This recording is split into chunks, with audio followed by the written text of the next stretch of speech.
Hi friends, this is your pal Scott Garibay, and today we're going to talk about Dungeons and Dragons, and I'm going to continue to recap the Drogar campaign. So this is session 3, and Sleepy Stonyhorn is a dwarf ranger. He's a pathfinder between Mount Hotenau and Phandalin, and he is played by the hardcore player. And so at this point, Sleepy has completed his tasks in Phandalin, and he should be, and it's about time for him to be heading back to Mount Hotenau. But previously in session 2, he had taken an extra quest, right? And so basically, and actually, so he was going back to Mount Hotenau, and he should have had the rights and the agreements made for ore. Ore is coming from the Warforged miners who mine near Phandalin, and he should have had orders secured for the woodcutters to send up wood to Mount Hotenau. Now he's just handling the deal, like getting the, how much is going to be ordered, when it's going to be delivered, quality issues, those kind of things, right? And so he has the ore secured. The rights for it. It'll all be delivered over the next 3 months. But then the next 3 months for wood, which they use to buttress, the dwarves use that to buttress these tunnels that they are digging throughout Mount Hotenau, right?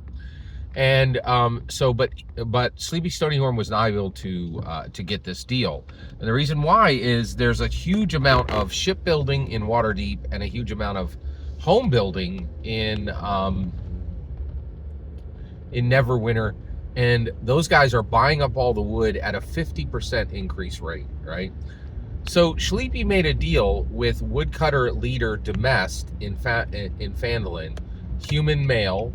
And he said, listen, I'll go to the Emerald Enclave and I will ask them for additional wood cutting, right? I'll ask them for additional areas where your woodcutters can cut, and then you can hire on more woodcutters and then deliver that wood to Mount Hotenau at our original prices, right? Because this will all be additional work for you, and you'll have an additional place to be able to cut. And so this should allow you. Now, if you didn't know, the Emerald Enclave is actually it's already a very well established faction within Dungeons and Dragons. Doric, who was in the movie Dungeons and Dragons Honor Among Thieves, was with the Emerald Enclave. So the Emerald Enclave are a patchwork of clerics, druids, and rangers who really love the forest, right? And do everything for the forest, right? And protect the forest, right? Very interesting group. So he has to go ask the Emerald Enclave to give him extra areas to give them, specifically to give them extra space and time to actually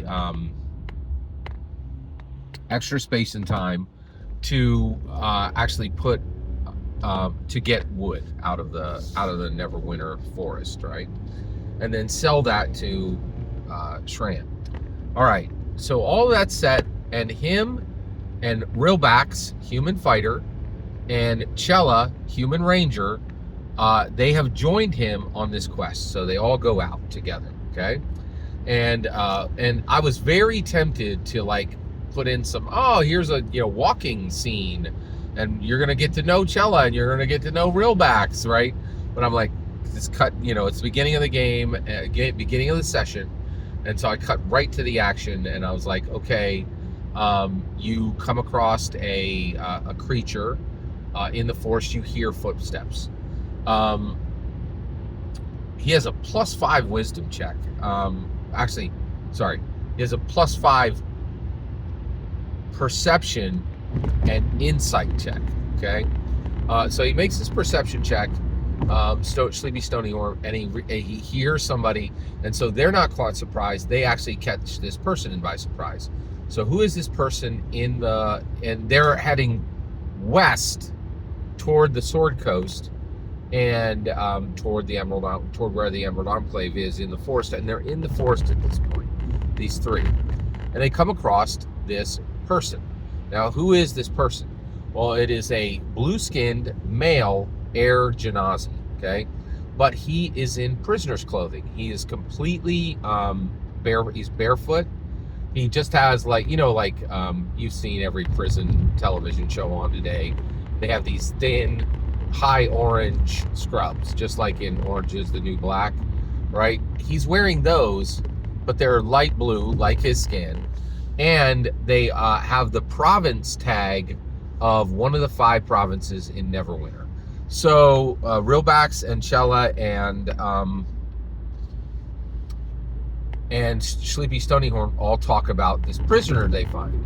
So he's also in very refined, very specific manacles, right? And also they try to talk to him, but he won't talk. So this prisoner will not talk.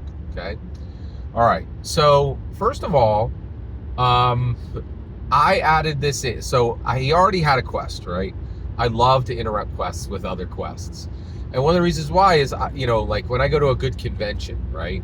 One of the best signs of a convention is that one of the signs that tells me I went to a good convention is there was something I wanted to do and couldn't. Like, they're like, oh my gosh, there were 2 things in the same panel slot.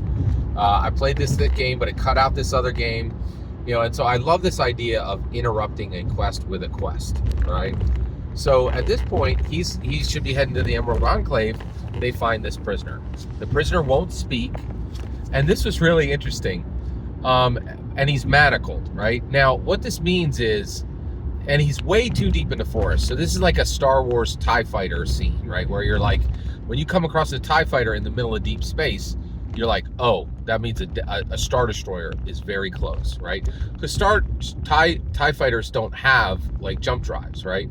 So they're going, same thing here. This prisoner, his feet is too clean. It looks like he just got out of prison, but there are no Neverwinter prisons. They're 30, 40 miles, they're like 30 to 50 miles away easily, right? And by the way, I'm using the map that comes in the Essentials box, okay? Which is a fantastic map. And I do a lot of D&D there now, like, and there's a lot of reasons for it. Let me stay focused. All right, so basically,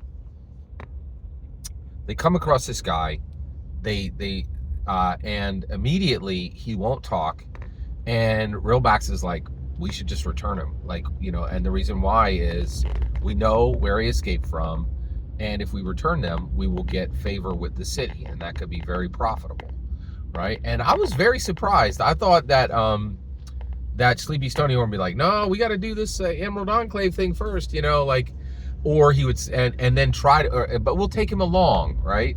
But he's like, no, we absolutely will return him, right? And so they collect him up, and they go right to Neverwinter, right? Now, there's only one stop before they get to Neverwinter, and that is, it's very late. They found him later in the day, and it becomes nighttime, and they cannot, and they really should not travel in the forest at night, because danger goes way up. And I told Sleepy Stonyhorn, this is true because you're a Pathfinder. So he's like, okay, we're going to set a watch and we'll rest, right? So they set a watch. It's Chella. It's Chella, Chella, human ranger, Rilbax, human fighter, who have just joined Sleepy Stonyhorn, and they joined him in Phandalin, right? So they set a watch, and this is what I absolutely love about Dungeons & Dragons. I did not know this was going to happen. This went in a completely different way and really changed, like, the basic functioning of the game, right? Like, so I really liked Chella a lot. I thought she was a really strong character, and the way that and there was this great scene where Sleepy Stonyhorn met her, and she was upset because her friend was being cheated by this woodcutter in gambling, right? And Rilbax is a gambling is a gambling addict, but he only gambles when he's emotional, right? And Ithor, this gnome wizard that they destroyed this purple worm with, Ithor, so Chella and Realbacks had a friend, Ithor, and he was on their team, and he died, right? So then Realbacks was gambling away all his money, almost because he was like guilty for even having the gold that they had defeated this purple worm. They got 1,800 gold for defeating the purple worm. And so he was gambling it away, and Chella was like so furious about this that she was going to kill the woodcutter that night. And so Sleepy Stonyhorn gave them this job to distract Realbacks from gambling, right? So the really interesting character here was Chella, not Realbacks, right? But listen to this. So I generally don't use random encounters. So I told the hardcore player, I'm like, okay, you're gonna have an encounter this night. I'm not gonna roll for a random encounter. I'm gonna roll randomly which watch it happens on. Okay. So he's on first watch, Chella's on second, and Realbacks is on third, right? So at this point, I roll and it comes up Chella, right? So she encounters this creature, and I'll tell you what it is in a minute. She encounters this creature, and then this creature draws her away from the camp, right? And Realbacks and Sleepy Stonyhorn just keep sleeping, right? So they wake up, and then I made this go, and I was like, and I told the hardcore player, I'm like, Chella has just encountered this monster. She's now got to protect herself with this one roll, okay? And so we make the roll, and I tell him, you know, she needs a 13 on the die to succeed. She rolls a 10 and fails, okay? Then we switch to the morning. Sleepy Stonyhorn, Realbacks wake up, and they're like, whoa, where's Chella? And she's gone. So they search the area, and they find her. Sleepy Stonyhorn finds her at the cliff. So I had introduced the cliff in session 1. It's this super dangerous 80-foot cliff that runs along in the forest, right? And there's all these deadwood trees and like spiky, you know, boulders, and it's a mess. If you fall into it, you're going to get real bad hurt, right? So Chella fell into this pit. Now, why fell over the cliff? Why? Because she was drawn away by a will-o-wisp. Now, at this point, Sleepy Stonyhorn does not know this. He just finds her body, right? And I fell in love with this. I found this in the monster manual. I had never used a will-o-wisp before. I know many people have. But the wild thing is, will-o-wisps don't kill you. They draw you into danger, and then their power is that when you reach zero hit points, then what happens is, and I thought this was really, really fascinating. When you go to 0 hit points, the will-o-wisp comes and then sucks your soul into itself and denies you a death save, right?